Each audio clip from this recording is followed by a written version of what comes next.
السلام علیکم ورحمۃ اللہ۔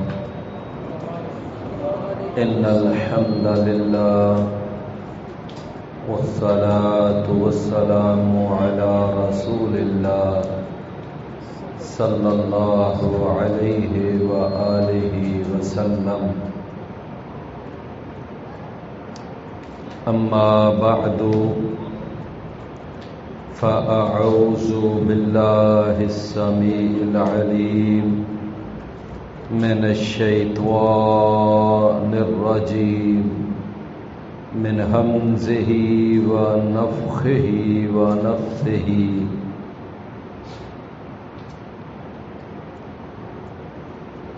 یا بنی اسرائیل اذکروا نعمتی التی انعمت علیکم وأوفوا بعہدی اوف بعہدکم وإیای فارہبون۔ اللہ تعالیٰ نے قرآن مجید میں ہماری رہنمائی کے لیے بہت سارے واقعات اور پہلی قوموں کے حالات بیان فرمائے ہیں۔ سورۃ البقرہ کے اندر بھی کافی واقعات بیان ہوئے ہیں۔ ان میں سے جو بڑا واقعہ بیان ہوا ہے وہ بنی اسرائیل کا ہے۔ بنی اسرائیل یہ یعقوب علیہ السلام کی اولاد کو کہتے ہیں، چونکہ اسرائیل یہ یعقوب علیہ السلام کا لقب تھا۔ اس کا یہ عبرانی لفظ ہے اور اس کا عربی زبان میں معنی ہے عبداللہ، اللہ کا بندہ۔ یعقوب علیہ السلام کو اللہ نے 12 بیٹے عطا فرمائے، اور ان 12 بیٹوں کی جو اولاد ہے ان کو بنی اسرائیل کہا جاتا ہے۔ ہر بیٹے سے آگے ایک پورا قبیلہ اور پورا خاندان وہ آگے چل نکلا، تو ان 12 بیٹوں کے 12 قبیلوں کو ہی بنی اسرائیل کہتے ہیں۔ اللہ تعالیٰ نے یہاں پر وہ بنی اسرائیل کا واقعہ بیان کیا۔ بنی اسرائیل کا واقعہ بیان کرنے کا مقصد کیا تھا؟ ایک مقصد تو یہ تھا کہ یہ یہودی جو تھے نا، یہودی جب نبی صلی اللہ علیہ وسلم مکہ سے ہجرت فرما کر مدینہ تشریف لائے تو اللہ تعالیٰ نے نبی مکرم رسول معظم جناب محمد الرسول اللہ صلی اللہ علیہ وسلم کو بڑے اعلیٰ اخلاق عطا فرمائے۔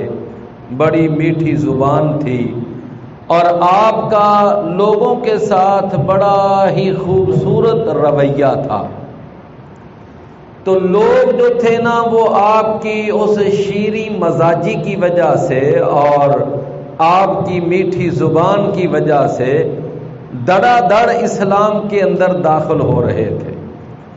تو یہودیوں نے یہ دیکھا کہ یہ مسلمان تو دن بدن بڑھتے جا رہے ہیں، چنانچہ انہوں نے ایک پروپیگنڈا شروع کیا، کہنے لگے کہ یہ جو ہے نا محمد صلی اللہ علیہ وسلم یہ اللہ کا سچا رسول نہیں ہے، یہ اللہ کا سچا نبی نہیں ہے، ہم کتاب والے ہیں، ہم شریعت والے ہیں، تو اگر یہ اللہ کا سچا رسول ہوتا تو بھلا ہمیں نہ خبر ہوتی، تو ہم نبیوں رسولوں کی اولاد اور شریعتوں کے مالک، تو جب ہم تمہیں کہہ رہے ہیں کہ یہ سچا رسول نہیں تو پھر تمہیں ہماری بات ماننی چاہیے۔ تو لوگ ان کے اس پروپیگنڈا کی وجہ سے ذرا اسلام کی طرف آنے میں تھوڑا سا تردد محسوس کرنے لگے۔ اللہ تعالیٰ نے پھر ان یہودیوں کی ساری جو گندی تاریخ تھی کہ کس طرح یہ نبیوں کو تنگ کرتے تھے اور پریشان کرتے تھے، اور یہ خود کتنے پانی میں تھے، اور ان کی کیا صورت، اللہ تعالیٰ نے وہ سارے ان کے حالات لوگوں کے سامنے بیان کیے کہ یہ جو محمد صلی اللہ علیہ وسلم کے خلاف پروپیگنڈا کر رہے ہیں، ذرا ان کے اپنے حالات دیکھو، یہ کس طرح کے لوگ تھے، ان کا ماضی کیسا کیا تھا۔ تو اس لیے بھی اللہ تعالیٰ نے بنی اسرائیل کے یہ سارے حالات بیان کیے۔ دوسرا ایک اور مقصد بھی تھا، وہ مقصد یہ تھا کہ ان یہودیوں کے اندر بڑے بڑے انبیاء آئے، بڑے بڑے رسول آئے، اور یہ جو یہودی تھے یہ نبی زادے تھے، رسول زادے تھے، اور یہ سیدوں کی اولاد سمجھے جاتے تھے۔ تو اللہ تعالیٰ نے نا امت محمدیہ کو بھی تنبیہ فرمائی کہ دیکھو تمہارے سے پہلے جو قیادت و سیادت تھی، جو اللہ تعالیٰ نے یعنی ان کے سروں کے اوپر قیادت کے تاج رکھے ہوئے تھے اور یہ حکومت کیا کرتے تھے، اللہ نے ان کو بہت زیادہ مرتبہ دیا، دنیا میں ان کا ایک نام چلتا تھا یہودیوں کا۔ لیکن جب انہوں نے اللہ کی نافرمانیاں کی، جب انہوں نے اللہ کی بغاوتیں کی، تو اللہ تعالیٰ نے ان کو اوج ثریا سے گرا کر اللہ نے ان کو بندر اور خنزیر بنا دیا تھا۔ تو اس لیے یہاں پر ایک تنبیہ امت محمد صلی اللہ علیہ وسلم کے لیے بھی ہے کہ دیکھ لینا، اگر تم نے بھی اسی طرح کی حرکتیں کر لی اور تم نے وہی طرز عمل اپنایا جو یہودیوں کا طرز عمل تھا، تو پھر یاد رکھنا جس طرح اللہ نے ان کو ذلیل و رسوا کر دیا تھا، اسی طرح اللہ تمہیں بھی ذلیل و رسوا کر دے۔ تمہیں کوئی سرخاب کے پر نہیں لگے ہوئے، تم کوئی اللہ کی اولاد نہیں ہو کہ تم جو مرضی کرتے رہو، تمہیں اللہ کچھ بھی نہیں کہے گا۔ تو اللہ تعالیٰ نے ان دو مقصدوں کے لیے یہاں پر بنی اسرائیل کے واقعات کو بیان کیا۔ بنی اسرائیل کو اللہ نے مخاطب کر کے فرمایا کہ اے یعقوب علیہ السلام کے بیٹو، اذکروا نعمتی التی انعمت علیکم، کہ یاد کرو میری نعمت کو جو میں نے نعمت تمہارے اوپر عطا کی۔ یہاں نعمت سے کون سی نعمت مراد ہے؟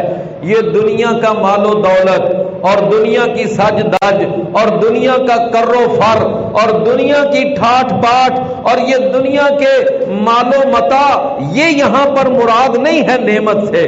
نعمت سے مراد ہے دین کی نعمت، اسلام کی نعمت۔ تو فرمایا اس دین کی نعمت کو یاد کرو جو میں نے تمہیں عطا کی تھی، اور یہی نعمت اللہ نے امت محمدیہ کو بھی عطا کی۔ قرآن مجید میں اللہ نے فرمایا کہ الیوم اکملت لکم دینکم واتممت علیکم نعمتی ورضیت لکم الاسلام دینا، کہ آج میں نے اپنا دین تمہارے اوپر مکمل کر دیا اور میں نے اپنی نعمت کو تمہارے اوپر پورا کر دیا۔ تو نعمت سے مراد دین کی نعمت ہے، لہذا یہ دین اللہ کی بہت بڑی نعمت ہے۔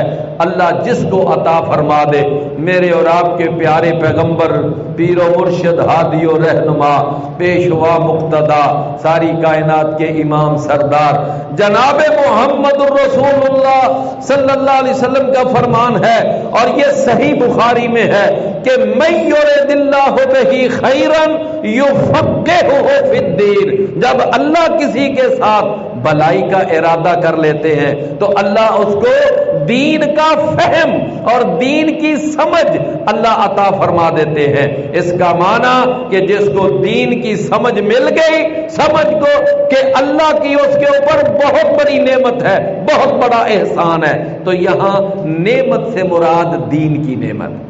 اللہ تعالیٰ نے پھر بنی اسرائیل کو کچھ آگے نصیحتیں بھی فرمائی۔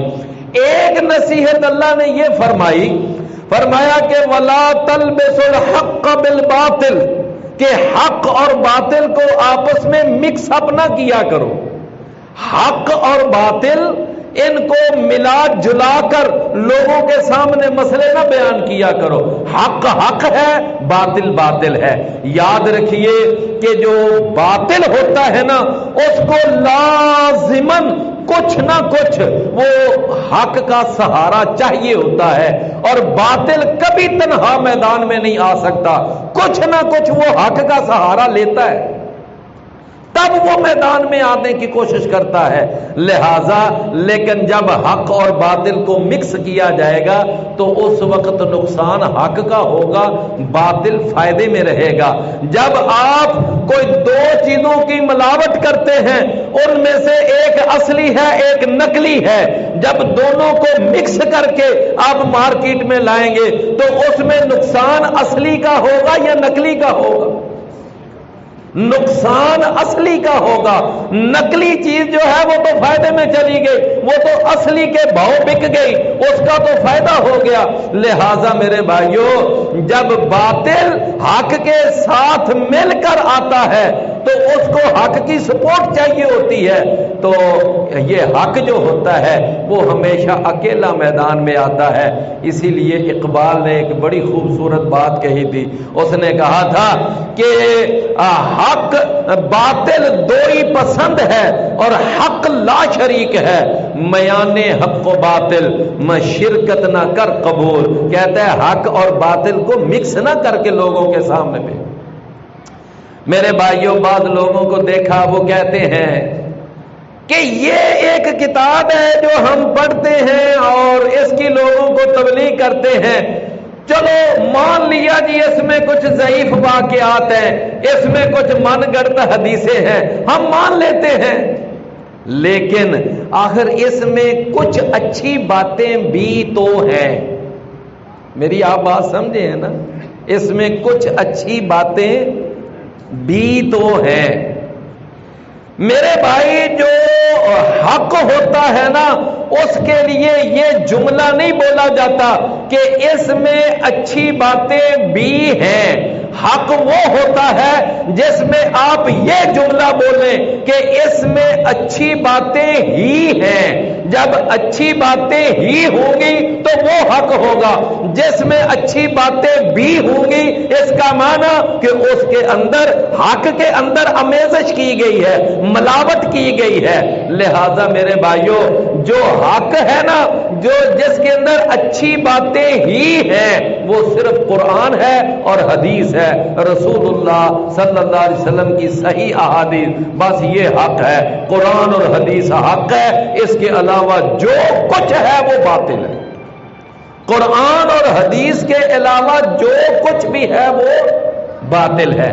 اگر قرآن کے ساتھ کوئی تیسری چیز لگا لو، کوئی چوتھی چیز ملا لو، تو وہ آپ باطل ملائیں گے. حق صرف قرآن اور حدیث ہے.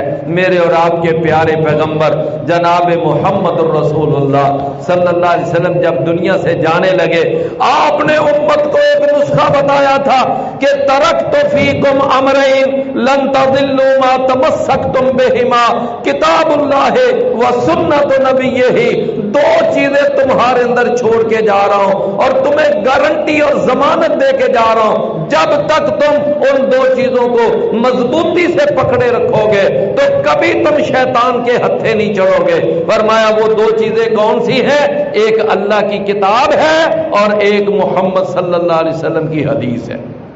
بس یہ دو چیزیں، یہ حق ہے. تو اللہ نے پہلی نصیحت کیا فرمائی؟ وَلَا تَلْبِسُوا الْحَقَّ بِالْبَاطِلِ.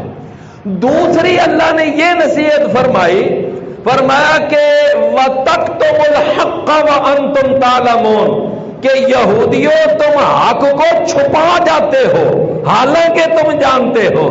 تو حق بات کو چھپا جانا، لوگوں کو نہ بیان کرنا، یہ بھی ایک یہودیت کی علامت ہے. میرے پیارے عزیز بھائیوں، آج کئی ایسے علماء ہیں کئی ایسے خطباء ہیں، کئی ایسے واعظین ہیں کہ وہ اپنی مسجدوں کی انتظامیہ، مسجدوں کے صدر اور جنرل سیکرٹری اور ان کے تیور دیکھ کر لوگوں کو مسئلے بیان کرتے ہیں۔ یہ بہت بڑی غلط بات ہے۔ مسئلہ حق بیان کرو، چاہے وہ کسی کے بھی خلاف جا رہا ہے۔ یہ ہے اصل دین، یہ ہے اصل اسلام۔ اللہ نے فرمایا کچھ لوگ ہوتے ہیں کہ وہ لوگوں کو دیکھ کر نا مسئلہ چھپا جاتے ہیں۔ اچھا میں نے اگر یہاں سچی بات کہہ دی تو پھر مسئلہ بڑا خراب ہو جائے گا، صدر صاحب ناراض ہو جائیں گے، جنرل سیکرٹری صاحب بگڑ جائیں گے، مجھے پتہ نہیں جواب ہو جائے گا، میں کیا کروں گا، کیا بنے گا۔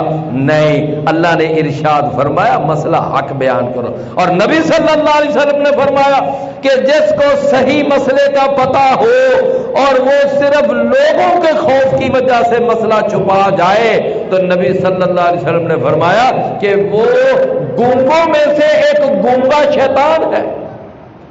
کتنی سخت بات اللہ کے کہ وہ ایک گونگا شیطان ہے جو مسئلہ جانتا ہوا بھی وہ چھپا جاتا ہے لوگوں کے ڈر کی وجہ سے، خوف کی وجہ سے۔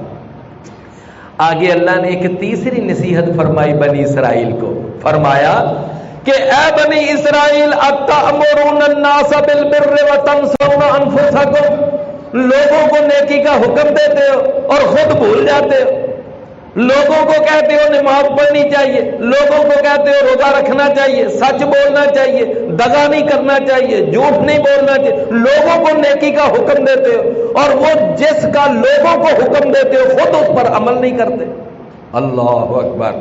نبی صلی اللہ علیہ وسلم نے فرمایا جہنم کے اندر ایک ایسا شخص ہوگا کہ اس کی انتڑیاں باہر گری پڑی ہوں گی اور وہ ان انتڑیوں کے ارد گرد بڑی تیز رفتاری کے ساتھ چکر لگا رہا ہوگا اور بڑی اونچی اونچی آواز کے ساتھ چیخو پکار کر رہا، لوگ وہاں جمع ہو جائیں گے کہ کیا بات ہے، اس کو کیا مسئلہ ہے، ہم تو جہنم میں پہلی اذیت سے دو چار ہیں اور اس کی چیخو پکار نے ہمیں اور پریشان کر رکھا ہے۔ جا کر پوچھیں گے کہ کیا بات ہے، یہ تیرے سارے پیٹ کی انتڑیاں باہر اور تو اس کے ارد گرد چکر، کیا مسئلہ ہے تیرا؟ وہ کہے گا میں وہ بدبخت ہوں کہ میں دنیا میں لوگوں کو واعظ کرتا تھا، تقریریں کرتا تھا، خطبے دیتا تھا، نیکی کی تلقین کرتا تھا، برائی سے منع کرتا تھا، لیکن میں خود وہ کرتا تھا کہ جس سے لوگوں کو منع کرتا تھا اور وہ نہیں کرتا تھا جس کا لوگوں کو حکم دیتا تھا۔ آج اللہ نے اس کی سزا مجھے یہ دی ہے کہ یہ میری انتڑیاں باہر پڑی ہیں اور میں اس کے ارد گرد چکر کاٹ رہا ہوں۔ یہ ہے وہ بد عمل قسم کے واعظ، بد عمل قسم کے خطیب جن کو اللہ قیامت والے دن یہ سزا دے۔ میرے بھائیوں، پھر اس کے بعد اللہ تعالیٰ نے نا بنی اسرائیل پر ہونے والے اپنے یعنی اس کے بعد اللہ نے پھر 4 وہ طریقے بیان کیے کہ جن طریقوں کے ساتھ نا عام طور پر لوگ اپنے مجرم چھڑا کر لے جاتے ہیں۔ ان میں سے پہلا طریقہ کیا ہوتا ہے؟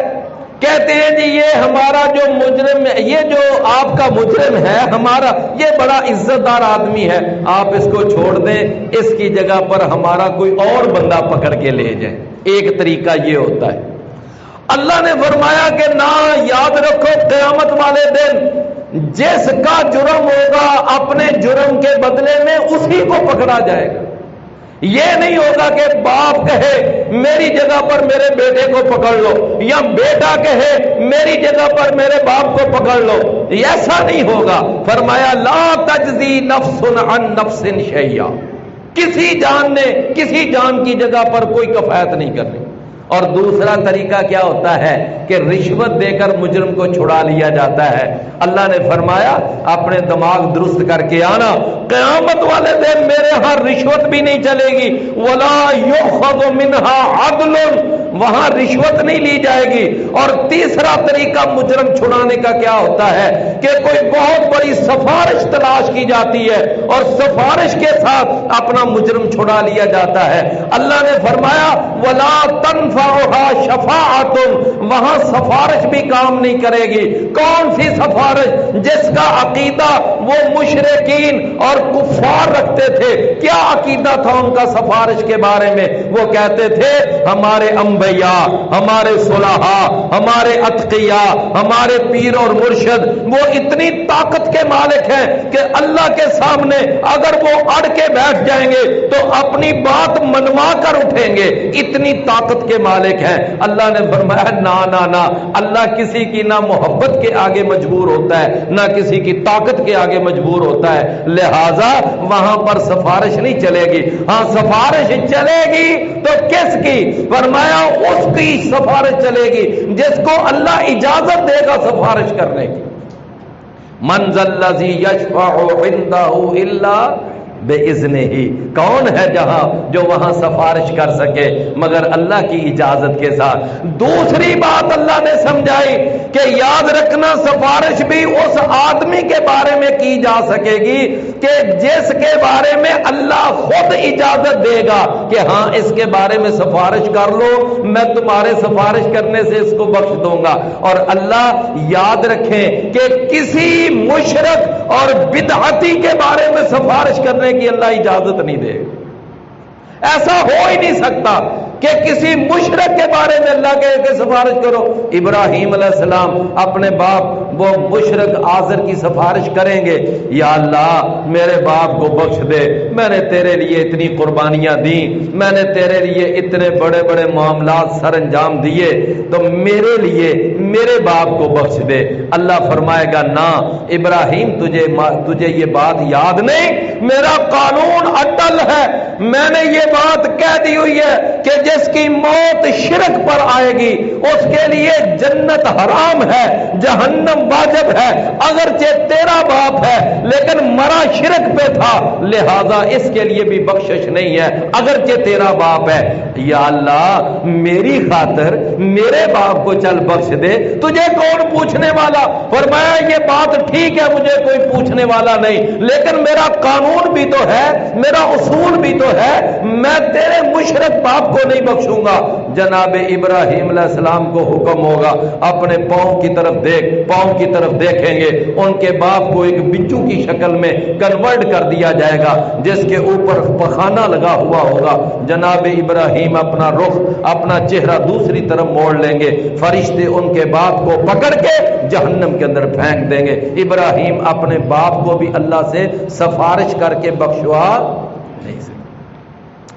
تو مجرم چھڑانے کا پہلا طریقہ جان کے بدلے میں جان، یہ بھی کام نہیں آئے گا. دوسرا طریقہ سفارش، یہ بھی کام نہیں آئے گا. تیسرا طریقہ رشوت، یہ بھی کام نہیں آئے گا. اور چوتھا ایک طریقہ ہوتا ہے مجرم چھڑانے کا، وہ کیا؟ یہ پکڑنے والا افسر بڑا سخت ہے، نہ کسی کی سفارش مانتا ہے، نہ رشوت لیتا ہے، نہ بندے کی جگہ بندہ لیتا ہے، بڑا ہی سخت ہے. اچھا پھر ہم کیا کرتے ہیں؟ ایک بہت بڑا لشکر ترتیب دیتے ہیں اور ایک بہت بڑا دھاوا بول کر ہم جیل سے اپنے بندے چھڑا کر لے آتے ہیں، اپنا مجرم وہاں سے بھگا لاتے ہیں. وہ جیل کی سلاخیں توڑ دیں گے اور وہاں سے اپنا ہمارا بندہ نکل آئے گا. ایک یہ بھی طریقہ ہوتا ہے کہ زبردست دھاوا بول کر مجرم چھڑا لانا. اللہ تعالیٰ نے قرآن میں فرمایا وَلَا هُمْ يُنصَرُونَ، اپنا دماغ درست کر لینا کہ تم قیامت والے دن کوئی بڑا دعویٰ بول کر اپنے مجرم جہنم سے نکال نہیں سکو گے. لہذا چاروں طریقے وہاں پر کام نہیں آئیں گے. تو پھر کون سا طریقہ وہاں کام آئے گا؟ اپنا عقیدہ، اپنا عمل. لہذا میرے بھائیوں، میرے اور آپ کے پیارے پیغمبر جناب محمد صلی اللہ علیہ وسلم نے اپنی پیاری بیٹی سیدہ فاطمہ کو کہہ دیا تھا کہ اے میری بیٹی یاد رکھنا، اگر تیرے پلے کچھ عمل ہوئے تو یاد رکھنا قیامت کے دن بخشش ہوگی. اگر تو صرف اسی سہارے پہ رہی کہ میرا باپ نبیوں رسولوں کا سردار ہے، لہذا قیامت کے دن مجھے کون پوچھنے والا؟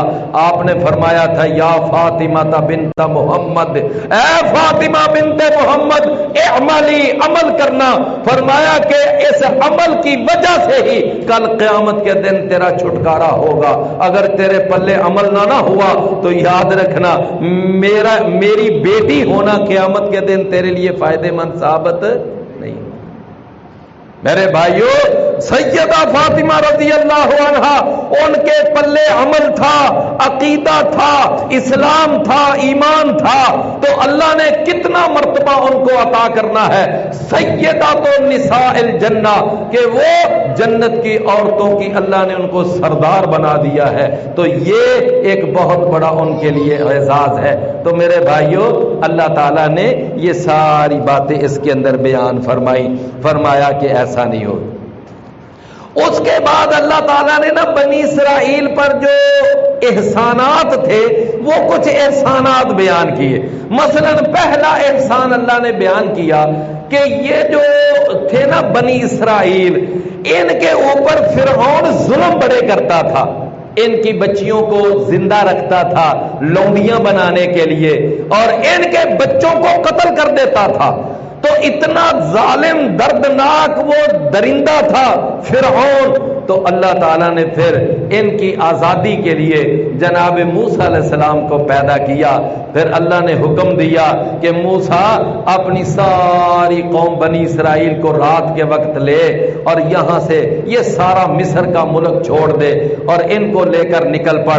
پہلے سے پوری پلاننگ تھی، رات کے وقت سارے نکل پڑے اور لاکھوں کی تعداد میں تھے وہ، یہ نہیں کوئی 1000 2000 10 20 ہزار، لاکھوں کی تعداد میں بنی اسرائیل، انہوں نے مصر کا ملک چھوڑا اور اب نکل پڑے۔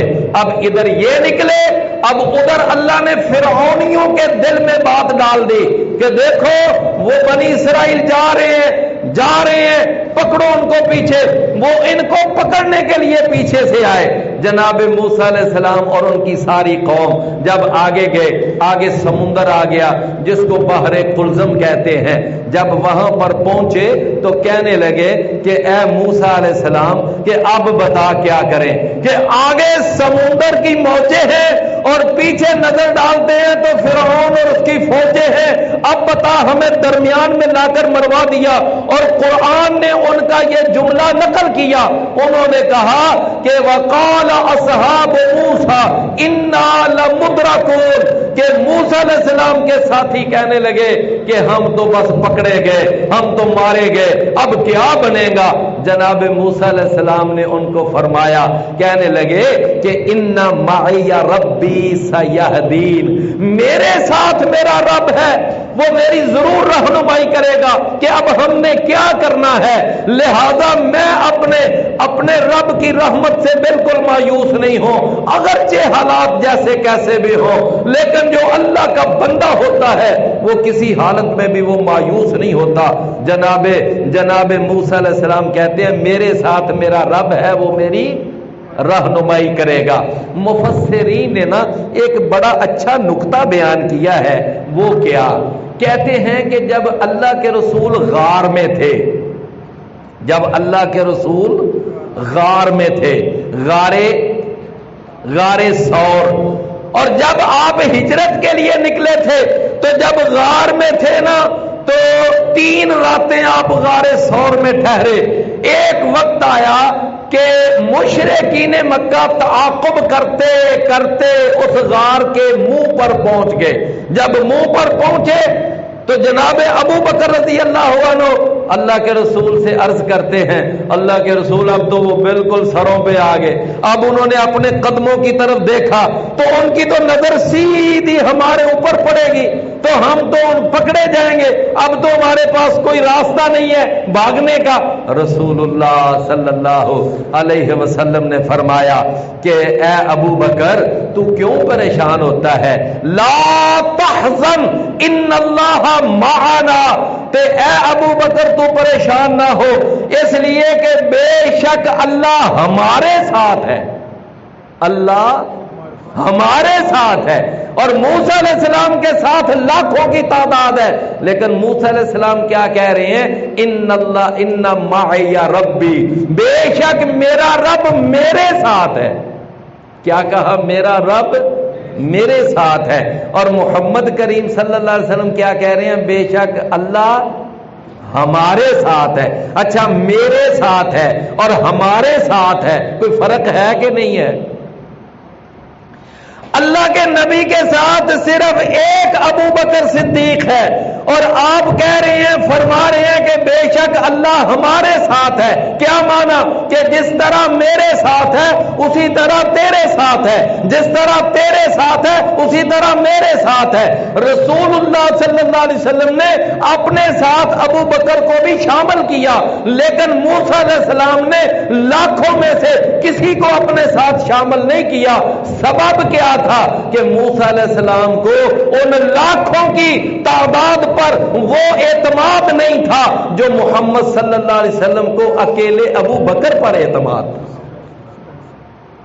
اس لیے کہا تھا کہ بے شک اللہ ہمارے ساتھ. تو موسیٰ علیہ السلام کو اللہ تعالیٰ نے پھر آگے 12 راستے بنا دیے. جب موسیٰ علیہ السلام اور ان کی قوم وہ سارا سمندر پار کر کے دوسرے کنارے پہ چلی گئی، اب اللہ نے وہ فرعون کے اور اس کے لشکر کے بھی دل میں بات ڈالی کہ راستے تو بنے ہوئے ہیں، چلو تم بھی پیچھے. اب وہ پیچھے گئے تو اب اللہ نے جس پانی کو حکم دیا ہوا تھا رک جا، جب سارا وہ فرعون کا لشکر، اس کی ساری فوج، اس کے سارے اہلکار اور اس کے سارے پیروکار جب اندر آ گئے، جب سارے اندر آ گئے، اللہ نے فوراً وہ پانی کو حکم دیا اب تو چل پڑ. پانی چل پڑا. اب وہ سارے کے سارے غوطہ کھا کھا کر اندر ہی مر گئے ڈبکیاں لے کر. اللہ نے ان کو غرق کر کے ختم کر دیا. تو اللہ نے موسیٰ علیہ السلام اور بنی اسرائیل پر پہلا احسان بیان کیا کہ دیکھو میں نے تمہاری آنکھوں کے سامنے تمہارے دشمن کو غرق کیا اور تمہیں میں نے فرعون کے ظلم و ستم سے نجات دی.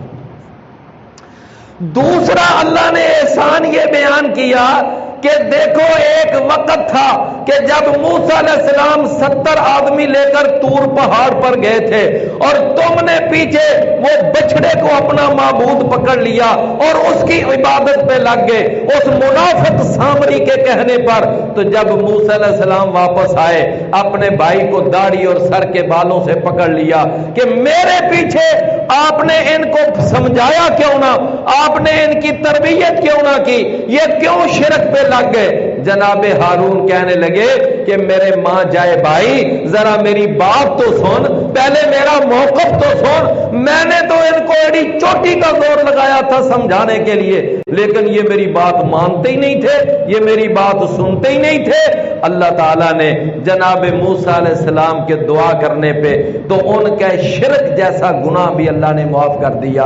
اللہ نے فرمایا کہ دیکھو ایک وقت تھا کہ تم نے بچڑے کو معبود پکڑ لیا، ثم اتخذتم العجل من بعده وانتم ظالمون ثم عفونا عنكم من بعد ذلك لعلكم تشکرون. ہم نے تمہارے اس شرک جیسے سب سے بڑے جرم کو بھی ہم نے کیا کر دیا؟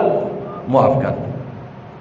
اس کے بعد اللہ نے تیسرا احسان جتلایا، فرمایا کہ دیکھو نا وہ تمہارے 70 آدمی جب کوہ طور پر گئے اور انہوں نے وہاں اللہ کو دیکھنے کا مطالبہ کر دیا، یہ میں نے کل بھی بات بیان کی تھی. تو فرمایا اس وقت کیا ہوا، اللہ کو غصہ آیا، ایک چیخ آئی، 70 کے 70 وہاں موت کی آغوش میں چلے گئے. موسیٰ علیہ السلام نے پھر اللہ سے دعا کی، یا اللہ ان کو زندہ کر دے. میں کیا جا کر قوم کو جواب دوں گا؟ میں نے موسیٰ علیہ السلام کی دعا کی وجہ سے میں نے ان 70 آدمیوں کو زندہ کر دیا. تو یہ اللہ نے ایک تیسرا احسان بیان کیا، فرمایا ثم بعثناکم من بعد موتکم لعلکم تشکرون. فرمایا پھر ایک چوتھا احسان، جب تم یہاں مصر چھوڑ کر بحر قلزم کراس کر کے آگے وادی سینین میں گئے، وہاں جنگل بیابان تھا، کوئی رہائشیں نہیں تھی، وہاں کوئی کسی قسم کا انتظام نہیں تھا تو ہم نے تمہارے اوپر سایہ کیا. کس کا؟ فرمایا ہم نے بادلوں کا سایہ تمہارے اوپر کر دیا. بادل آتے تھے تمہارے اوپر سایہ کر دیتے تھے, تم جدھر جدھر جاتے تھے ادھر ادھر بادل چلتا تھا. اللہ نے بادلوں کو تمہارا مطیع کر دیا, فرما بردار کر دیا, یہاں تک کہ اگر ایک بہت بڑے بادلوں کا ایک جمگٹا ہوتا تو اگر چند افراد وہ اپنے لشکر میں سے نکل کر کسی کام کاج کے لیے دور جانا ہوتا, چند افراد نے 2 4 5, تو اس بادل میں سے ایک ٹکڑا الگ ہوتا, وہ ان کے اوپر اوپر سایہ کرتا کرتا ساتھ ساتھ جا رہا ہوتا, جس طرح چھتری اوپر سایہ کرتی ہے. اللہ نے اتنے لاڈ کیے تھے بنی اسرائیل کے ساتھ. پھر اللہ نے فرمایا 5واں احسان تمہارے اوپر یہ کہ جب تم گئے تھے نا جنگل بیابان کے اندر, وہاں نہ کوئی ریسٹورنٹ تھے, نہ ہوٹل تھے, نہ وہاں پر کوئی کھانے پینے کا سامان, نہ وہاں پر گھرداری, تو کچھ بھی نہیں تھا. اللہ نے تمہارے اوپر کتنا بڑا احسان کیا, ریڈی میڈ کھانا اللہ نے آسمان سے تمہارے لیے اتار دیا. وہ من اور سلوا کی شکل میں, صبح کے وقت من اترتا, شام کے وقت سلوا اترتا, اور یہ من یہ ایک میٹھی غذا ہوتی, اور سلوا یہ روسٹ کیے ہوئے یعنی وہ پرندے ہوتے جو آ کر ان کے پاس بیٹھ جاتے, آرام سے جا کر پکڑتے, کھال اتارتے, اندر بہترین روسٹ کیا ہوا جانور مزے سے کھاتے. اللہ نے ایسا کمال کا انتظام ان کے لیے فرمایا, یہ بھی ہم نے تمہارے اوپر انتظام. اس کے بعد فرمایا کہ تم نے خود موسیٰ علیہ السلام سے کہا کہ کتنا کو عرصہ ہم یہ من سلوا کھاتے رہیں گے, ہمیں کوئی زمینی پیداوار چاہیے, یہ ہمیں کوئی پیاز, کوئی لہسن, کوئی مسور, کوئی سبزیاں ترکاریاں, کوئی غلہ, کوئی اناج, یہ ہمیں چاہیے, ہمیں یہ چیزیں مہیا کر. تو جناب موسیٰ علیہ السلام نے اللہ سے دعا کی. اللہ نے فرمایا سامنے جاؤ نا, یہ بیت المقدس ہے, اس بیت المقدس میں چلے جاؤ, وہاں پر جا کر اپنی رہائشیں اور آس پاس جتنی زمینیں ان میں کھیتی باڑی کرو, اور اپنے لیے زمین کی پیداوار اگاؤ اور کھاؤ, مزے کرو. تو قوم والے کہنے لگے کہ اے موسیٰ علیہ السلام, ہمیں پتا چلا ہے کہ اس شہر کے اندر بڑے زبردست جنگجو قسم کے لوگ رہتے ہیں, ہم وہاں پر جائیں گے وہ تو ہمیں تکا بوٹی کر دیں گے, کیا بنے گا ہمارا. موسیٰ علیہ السلام کہتے ہیں میں اللہ کا نبی تمہیں کہہ رہا ہوں کہ تم جاؤ گے بغیر کسی مزاحمت کے, تمہیں سارے کا سارا وہ جو ہے نا بیت المقدس تمہیں دے دیا جائے گا, تمہیں وہاں پر کوئی قربانی, مال خون کی قربانی نہیں دینی پڑے گی.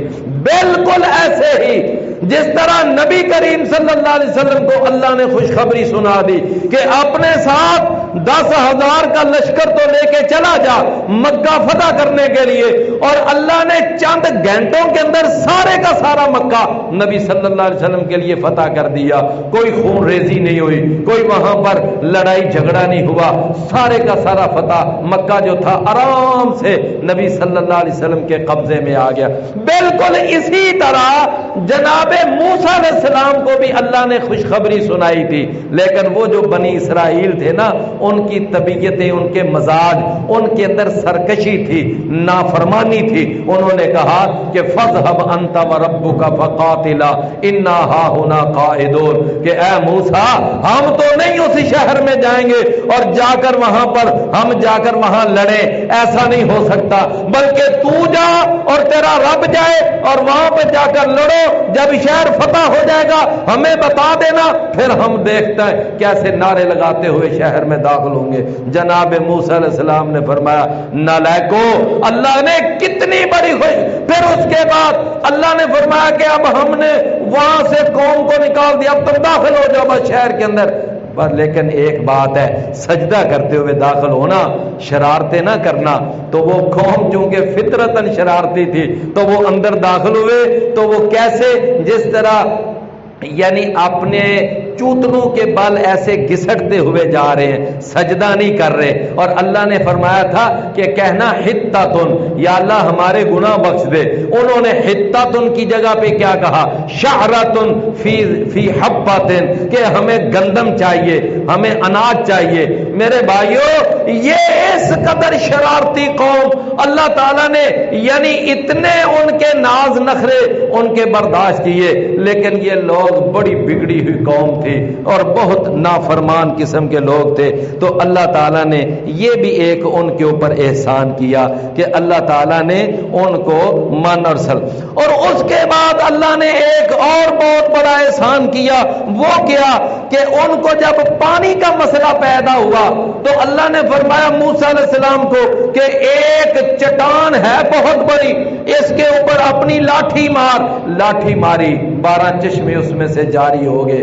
انہوں نے وہاں سے اپنے اپنے چشمے انہوں نے تقسیم کر لیے، اچھا جی یہ فلاں قبیلے کا چشمہ، یہ فلاں کا، یہ فلاں کا، یہ فلاں کا۔ تو اس طرح انہوں نے اپنے وہاں پر یہ سلسلہ قائم کر لیا۔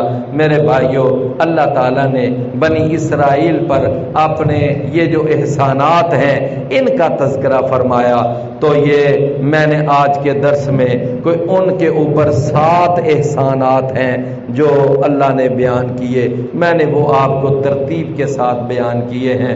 تو یہ بڑے بگڑے ہوئے لوگ تھے، تو ہمارا چونکہ وقت مکمل ہو گیا ہے، میں اسی پر اپنی بات کا اختتام کرتا ہوں۔ وآخر دعوانا